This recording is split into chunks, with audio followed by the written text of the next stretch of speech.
स्वागत है आपका गुप्त साम्राज्य के जमाने में। प्राचीन भारत का यह दौर था अपार समृद्धि, शानदार संस्कृति और अद्वितीय सैन्य शक्ति का। इस प्रतापी राजवंश ने तकरीबन 320 ईस्वी से लेकर 550 ईस्वी तक राज किया और इस दौरान इन्होंने भारतीय इतिहास पर एक अमिट छाप छोड़ी। गुप्त साम्राज्य की स्थापना श्री गुप्त ने की थी, लेकिन उनके पोते चंद्रगुप्त प्रथम ने ही इसे असली मायने में महानता की बुलंदियों तक पहुंचाया। उन्होंने 320 ईस्वी के आसपास रणनीतिक विवाह और सैन्य विजयों के जरिए अपने साम्राज्य का विस्तार किया और पाटलिपुत्र को अपनी राजधानी बनाया। चंद्रगुप्त प्रथम के पुत्र समुद्रगुप्त 335 ईस्वी के आसपास सिंहासन पर बैठे। भारत के नेपोलियन के नाम से मशहूर समुद्रगुप्त की सैन्य कुशलता और कूटनीति ने साम्राज्य को अभूतपूर्व विस्तार दिया। उन्होंने उत्तरी और मध्य भारत में सफल अभियान चलाए और दूर दूर के राज्यों से श्रद्धांजलि अर्पित करवाए। समुद्रगुप्त का शासनकाल सिर्फ सैन्य विजयों के लिए ही नहीं, बल्कि अपनी सांस्कृतिक और आर्थिक समृद्धि के लिए भी जाना जाता है। उन्होंने विद्वानों, कवियों और कलाकारों को संरक्षण दिया, जिससे कला, साहित्य और विज्ञान का एक स्वर्णिम युग का आगाज हुआ। 375 ईस्वी के आसपास चंद्रगुप्त द्वितीय, जिन्हें विक्रमादित्य भी कहा जाता है, ने समुद्रगुप्त के बाद शासन संभाला। उनके शासनकाल में गुप्त साम्राज्य अपने चरम पर पहुंच गया। उन्होंने शकों को परास्त करके और गुजरात के समृद्ध क्षेत्र को अपने अधीन करके साम्राज्य का और विस्तार किया।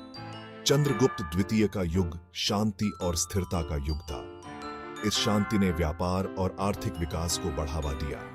साम्राज्य की समृद्धि भव्य मंदिरों, नालंदा जैसे विश्वविख्यात विश्वविद्यालयों और विज्ञान एवं खगोल विज्ञान में हुई प्रगति में साफ झलकती थी। चंद्रगुप्त द्वितीय की मृत्यु के बाद साम्राज्य को आंतरिक और बाहरी चुनौतियों का सामना करना पड़ा। उनके उत्तराधिकारी कुमारगुप्त प्रथम और स्कंदगुप्त इस विशाल साम्राज्य पर नियंत्रण बनाए रखने के लिए संघर्ष करते रहे। स्कंदगुप्त एक योग्य शासक थे, फिर भी उन्हें हूणों के लगातार आक्रमणों का सामना करना पड़ा। 5वीं शताब्दी के अंत तक हूणों के निरंतर आक्रमणों, आंतरिक विद्रोहों और आर्थिक गिरावट ने गुप्त साम्राज्य को कमजोर कर दिया था। एक समय जो साम्राज्य अजेय था, वो छोटे छोटे राज्यों में बंट गया।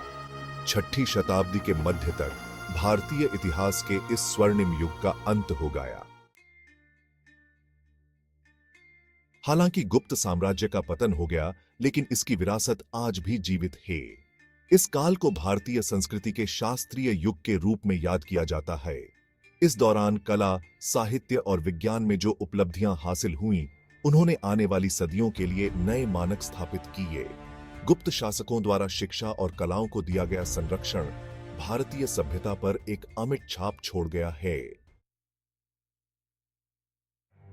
गुप्त साम्राज्य की कहानी मानव उपलब्धियों की ऊंचाइयों और साथ ही शक्ति के क्षणभंगुर होने का प्रमाण है। इसका उत्थान और पतन हमें याद दिलाता है कि कैसे बीते युगों की संस्कृति और ज्ञान समय के थपेड़े झेलते हुए भी अपना प्रभाव छोड़ जाते हैं।